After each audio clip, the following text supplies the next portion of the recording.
Hey everyone, and welcome to Empowered by Self-Love, the podcast. My name is Jessica Fuentes, and I am a certified professional coach. I will be here every Saturday talking about transformation. How to transform those difficulties you encounter throughout your life into lessons. How can you transform that victim mindset into one of opportunity and growth? If you want to transform your life, the key is to learn and realize that you have everything you need within yourself.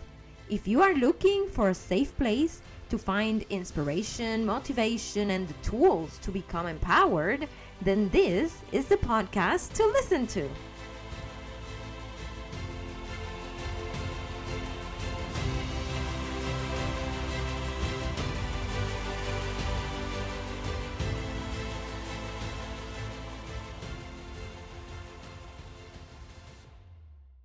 This podcast is brought to you by my website, Empowered-SelfLove.com.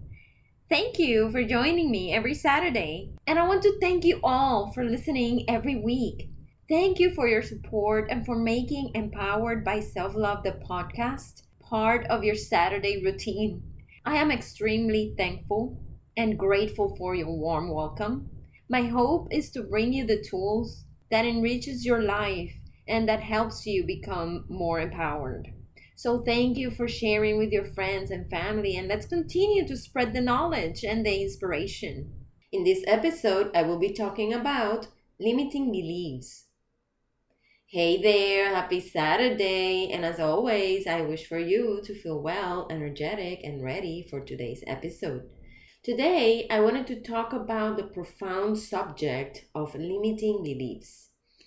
The definition I use in this episode is inspired by Bruce Schneider's book, Energy Leadership, Transforming Your Workplace and Your Life from the Core. And my goal today on this episode is for you to explore how these limiting beliefs hold you back and how you can break free from that. The limiting beliefs I refer to today are those in which we are essentially accepting the definition of ourselves that others had imposed upon us. But let me tell you, those limitations that others had imposed upon you are only the reflection of their own limitations. And unfortunately, these can significantly hinder your progress and your personal growth. Because in time, these limiting beliefs will whisper to you things such as you can't do this, or you don't deserve success, or you don't have the capacity. And these thoughts are often echoing the doubts and the fears that others had projected upon yourself. So I am going to bring up a topic, and I'm going to use this topic as an example. So let's say that you were diagnosed with ADD or ADHD when you were a child or even when you were an adult. Now, these disorders are characterized by a variety of symptoms that can affect individuals in different ways. So let's go over some of the typical characteristics associated with ADD. ADD is often used to describe a type of ADHD that doesn't prominently feature hyperactivity. People with ADD typically exhibit inattention, which translates in difficulty sustaining attention on tasks and making careless mistakes or failing to follow through on instructions. Another characteristic is lack of focus. Easily distracted by external influencers or distractions, provoking a person to jump from one incomplete task to another incomplete task. Disorganization, having trouble organizing tasks and activities, which might manifest in messy workplaces or forgetfulness in daily routines. Another characteristic for ADD is avoidance of tasks. Procrastination, anybody? Procrastination. There is an unwillingness to engage in tasks that require prolonged mental effort, such as homework or completing reports. Another characteristic is that people with ADD tend to be forgetful, frequently forgetting daily activities such as chores or even appointments. Now, the characteristics of people with ADHD include all of the symptoms I mentioned before, along with hyperactivity and impulsivity. So they present symptoms such as hyperactivity, which translates to uneasiness, squirming in their seat, excessive talking, and individuals may have difficulty staying seated in situations when they are expected to be seated. Impulsivity is another characteristic of ADHD. People with this diagnosis usually act without thinking, and they tend to interrupt others during conversations, or they tend to experience difficulty waiting for their turn. They often blurt out answers before the questions have been even completed, or they have difficulty waiting for an activity to finish. Another characteristic is restlessness. They are feeling restless or having trouble being still for extended periods of time. Another characteristic is poor management. Difficulty managing time effectively, often leading to rushing through tasks or being chronically late. Now that I have shared those definitions about ADD and about ADHD, this is a topic that hits close home for me because I have ADHD and so does my daughter. And when people around you don't understand that the way you behave is really part of this condition, it is hard for everyone involved. The lack of understanding, the constant comparison with others, the constant rejection and criticism can be overwhelming and can take a toll on the child. People simply make assumptions that are based on their own limitations and their knowledge.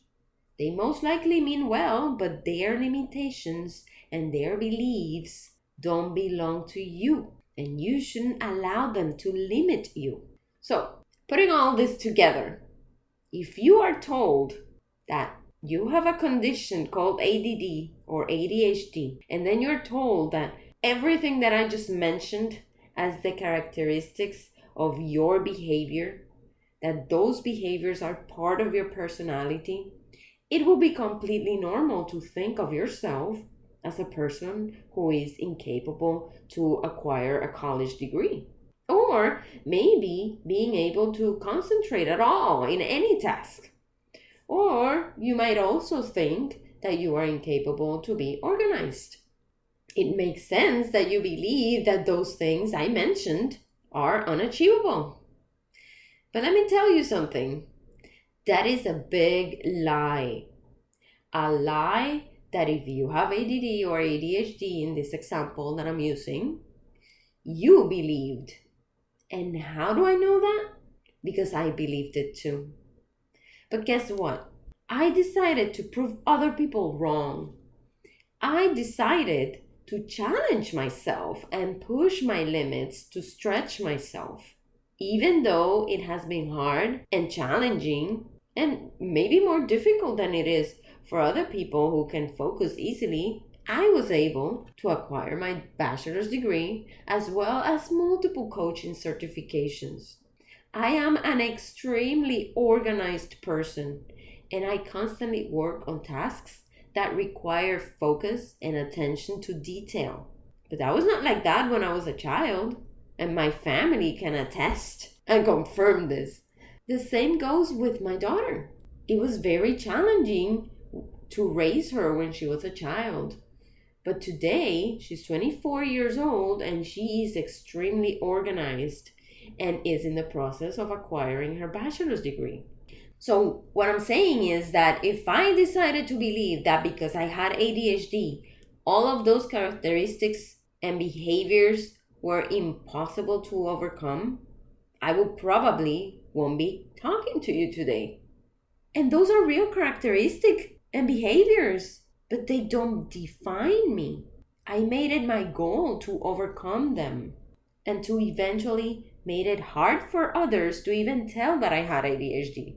So I tell you, imagine these beliefs as invisible chains that are little by little limiting your actions and your decisions, oftentimes without you even realizing it. But the good news is that just as they are learned, they can be unlearned or they can be challenged.